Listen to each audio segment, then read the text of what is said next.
was a misty autumn night in 1923 when a group of friends gathered at the old pub on the outskirts of town. The English pub, once known for its grandeur, had been abandoned for years. Intrigued by the rumors of a hidden well of illegal liquor, the friends decided to throw a secret speakeasy party.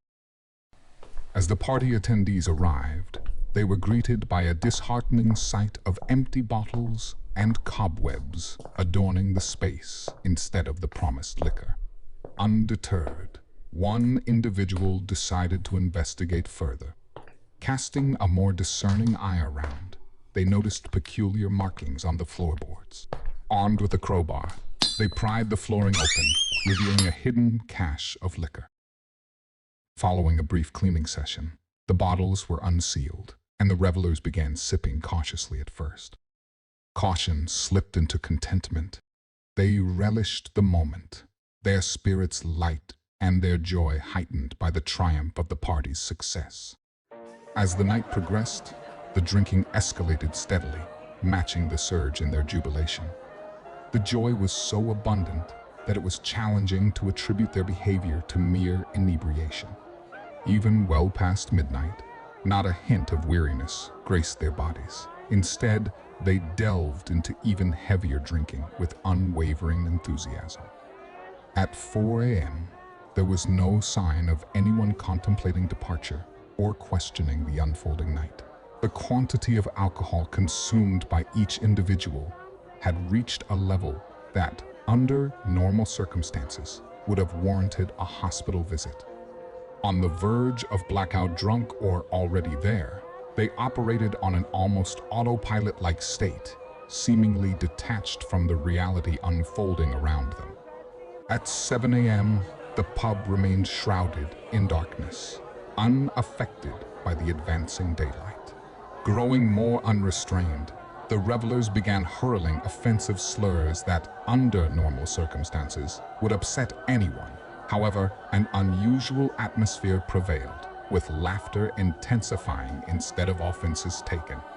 Men and women alike began to disregard personal space, groping and grabbing one another, and carelessly shedding their clothes in an escalating display of abandon. As the morning stretched into the afternoon, cuts and bruises began to emerge on the partygoers, a result of their apparent disregard for personal safety, as if they had become impervious to pain. In a peculiar moment, a woman, after sustaining an injury, discovered that her blood carried the taste of the alcohol consumed throughout the night. Without hesitation, she hopped onto the main table, inviting everyone to sample a glass. As the clock struck midnight once more, having sampled the peculiar concoction of blood mixed with alcohol, the partygoers not only indulged heavily in the unusual brew, but found themselves craving it more than the original bottles of liquor. With each passing moment, their intelligence seemed to devolve, and a frenzied desperation overcame them. As the festivities persisted, the crowd's joy intensified. With the party stretching on for days, hunger began to set in among the revelers. Cannibalism emerged as a grisly solution to hunger, with the weakest among them becoming an unwilling part of a macabre dinner. Midweek arrived, and all traces of reason had long dissipated. Those who remained among the living resigned themselves to a haunting fate, forming a grim line of joy as they awaited their turn to be consumed. After weeks of perverted atrocity, one individual experienced a sudden moment of clarity, whether driven by a surge of morality or a resilient constitution. They screamed in terror, fully comprehending the extent of the disturbing events that had transpired.